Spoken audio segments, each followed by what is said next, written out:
Hello and welcome back to my channel. My name is Amber.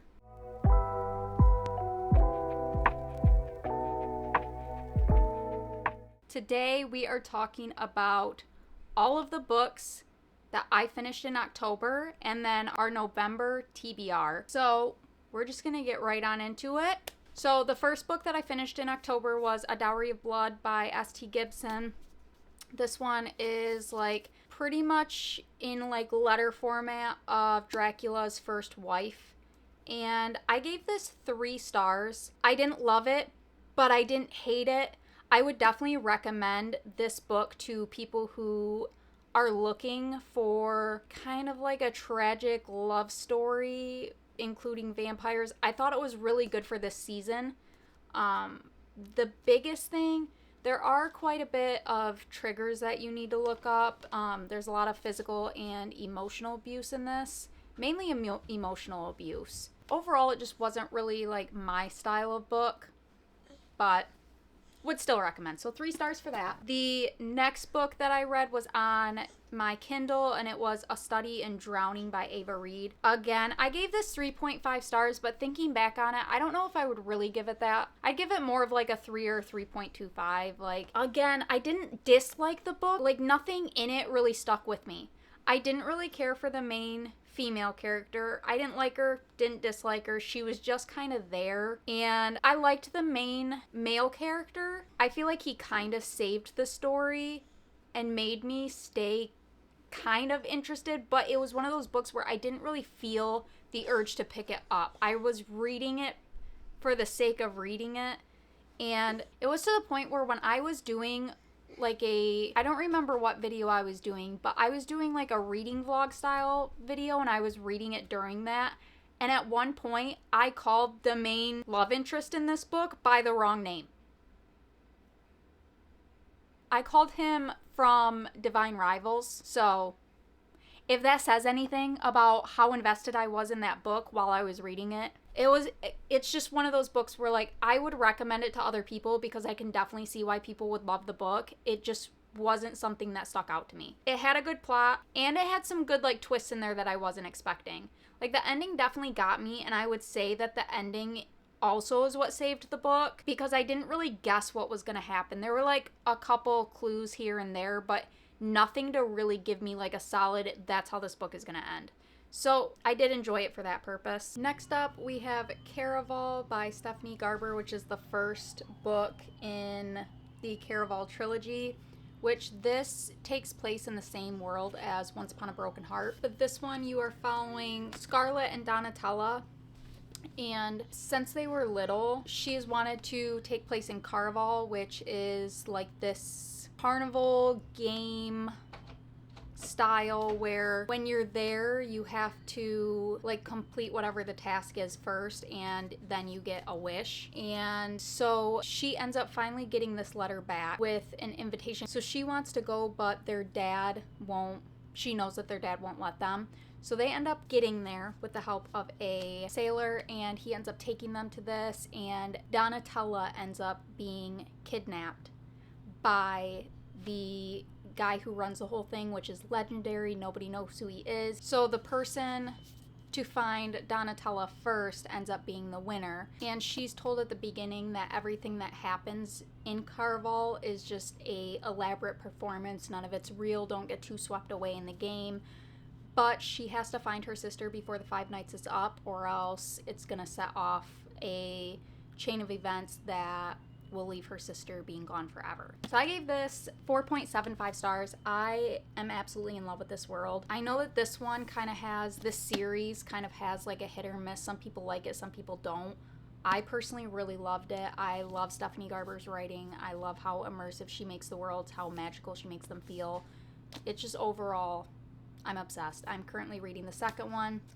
I do wish I would have read this first before starting Once Upon a Broken Heart, but I'm also not super upset that I didn't. But yeah, I highly recommend this. I was absolutely in love with it. I loved all the characters. There wasn't a single character in here that I did not like, and I am super excited to continue this series. Next up is a arc that I got, which it is out now. It is Good Game by Madison Fox. It is a Kindle Unlimited book, and this is the first in the System series. I gave this a 4.5 star. It is a masked gamer romance, and I'll just read the synopsis. It's, they said never fall for the bad boy. Stevie Andwell would rather poke her eye out with her Louboutin heel than get back together with her cheating ex-boyfriend. In fact, she would much rather celebrate her newly single life by getting down and dirty with one of the most famous video game streamers of this generation. Sure, she has no idea who Blade is. His identity is hidden behind the mask he wears, but it's just one night of fun. No harm, no foul, right? Wrong. Because Blade is Alexander Knight, the tattooed bad boy Stevie is currently falling for. Alexander can't risk his identity being discovered, but the closer he gets to Stevie, the harder it becomes to keep a secret. If he's not careful, it'll be game over. It's a standalone romance, but it's going to be a series where each book is going to focus on a different person that does show up in them. So they're like intertwined in the same world, but you can read them on their own. So I gave this 4.5 stars. I absolutely loved it. It is pretty quick paced. Like there's no slow burn in it. It's very fast paced. And I thought that it had a really good balance between the plot of the story mixing in the spice. I didn't feel like either one kind of overpowered the other. I felt like it was a really well balanced book. And the ending definitely had twists that I did not see coming. So overall, I really loved this book. This is the debut novel by Madison Fox, and I think that she killed it. The next one I read was Grimstone by Sophie Lark. That's one of her new novels that's out. And I was reading like I don't know if it was the author's note or just like a little side thing she put in there, but this is set in a place called Grimstone, and I believe she said that every single year around Halloween she's gonna release another book like set in this area, I believe. Oh, this is also a Kindle Unlimited book. This one I gave 3.5 stars. I really liked it. It's not one of my favorites. There were some aspects of it that just kind of fell a little flat for me. Like I didn't really, the chemistry between the two main characters was just a little I did see the ending, not exactly how it went, but like the biggest points to the ending I did end up finding out. I want to say around like the 50% mark, I had like a really good grasp on what was going to happen. I will read the synopsis to this. It is, Remy Hayes is beginning to think she's cursed. Her fiance cheated on her brother Jude is a major pain in her ass, and the moldering mansion she inherited from her uncle might just be haunted. Flipping Blackleaf Manor already feels impossible even before Remy is blackmailed by Dane Covett, the dangerously hot doctor next door, and Grimstone's most eligible bachelor, if you can ignore the fact that everyone in town thinks he murdered his wife. Remy doesn't want to believe it, especially after Dane sews up a gash in her thigh and steals a kiss in payment, a kiss that makes it hard to walk for reasons that have nothing to do with an injured leg. But as the renovation takes a strange and violent turn, Remy must decide if Dane is the one haunting her nights or if he's trying to protect her from something much worse. The atmosphere was perfect for this time of year. If you're looking for a kind of like spookier, kind of grim setting romance, I would definitely recommend this one. I thought it was really good overall. There were just some smaller things that made me not fully give it the 4 stars. The final one that I finished was, I did end up reading this on my Kindle. It is A Curse for True Love by Stephanie Garber. I finished that tonight. That is the 3rd book in the Once Upon a Broken Heart trilogy. This gets 5 stars. I absolutely loved this book. I have to say that the 2nd book I think is my favorite overall. This one was good. It was still good enough to get 5 stars. But I think that the 2nd book kind of is more in like that 6-star category. I do wish in this one we would have got a little bit more of Jack's POV.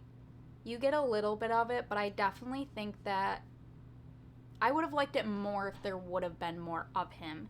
I feel like it really focused on Evangeline, which isn't a bad thing, but I just kind of felt a little bit repetitive. Felt like it just kept bringing up like the same points over and over again, and she was having like the same thoughts over and over again. Also, the ending, I was reading that like there's multiple epilogues with like multiple endings, I haven't really looked into that, and I don't quite know what that's about. Mine only had one epilogue, so I want to look further into that, but I haven't done that yet.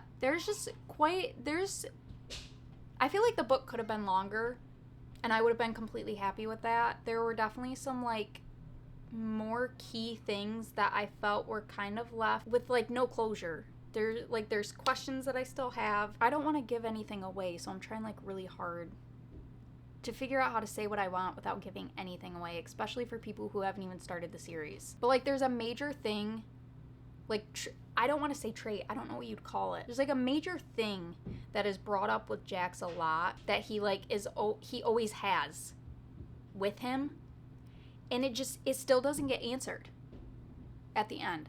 Like, Evangeline asks him about it, and he just doesn't answer. And then he says, like, a vague response to it where, like, it's kind of left up to you to decide, which I don't know if I love or hate. I think that I know what he means when he gives his response to her, but, like, I kind of would have liked to have a definite answer on why that was such a big thing throughout the whole series, because it's, like, a major part of him that just I feel really wasn't answered, which has me, like, clenching my teeth. I really want to know. I'm also kind of hoping that there's unanswered things for a reason of potentially maybe another spin-off series where some of those will get answered, if not maybe like a novella or something in this world.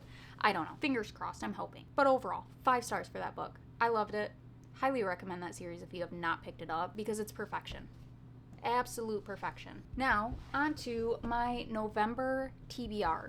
So for November, I have the book in a book sleeve, so we're just gonna ignore the fact that I'm only holding the dust jacket, but I am in the middle of reading Legendary. I think I'm only like 20% into the book, so this is going to be on the TBR, which this is the second book in the Carval trilogy. And then I'm also in the middle of reading Two Twisted Crowns by Rachel Gillig, which I'm on page 236 on this book, so I might end up finishing this before the month's over, because it is only the 27th today.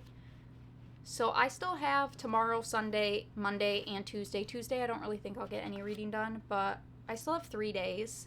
I may end up finishing this month. We'll see. If I don't finish it, this will be part of November's. Then the next book that I want to get to is For the Wolf by Hannah Witten. This one is a Little Red Riding Hood retelling, so I really want to get to this one. I've heard a lot of good things about this lately. So I have 3 books on there. I'm trying to think. Oh, another one is Iron Flame by Rebecca Yarros, which is the second book in the Fourth Wing series. That one comes out November 7th.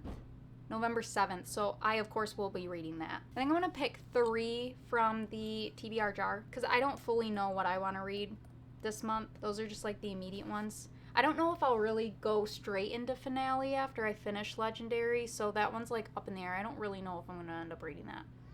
There's 4 for sure that I want to read. So we'll pick 2. Pick 2 of these, because I, on average, only read 6 books. I read 6 books this month, and honestly, that was like a good reading month for me. So we'll pick 2 more. A book with a pretty cover. Okay, so for this one, they're all books that I bought today, but anyway, that's beside the point. My choices, I'm gonna pick between either The Shadow in the Glass by J.J.A. Harwood. This one is a Cinderella retelling. I love the cover of this. I think it's really pretty. And then I also am between The Bone Orchard by Sarah A. Mueller. That one's really pretty, and I would like to read this. I don't know. The other one is Starling House by Alex E. Harrow. I don't know. I'm kind of like getting out of the mood for like spooky season books. I'm really wanting like more fairy tale retelling, so I think I'm gonna pick The Shadow in the Glass. One more from the jar. A book with a one-word title. I'm gonna pick Finale for this. I want to force myself to read this, honestly. I want to finish this trilogy. I need to stop starting so many series, so I'm gonna just be my own friend and pick this. So our books for this month are Legendary by Stephanie Garber. A book with a one-word title is going to be Finale by Stephanie Garber. A book with a pretty cover is going to be The Shadow in the Glass by J.J.R. Harwood. For the Wolf by Hannah Witten.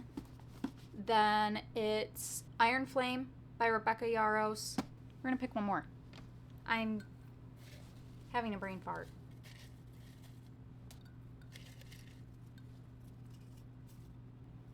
A Small Town Romance.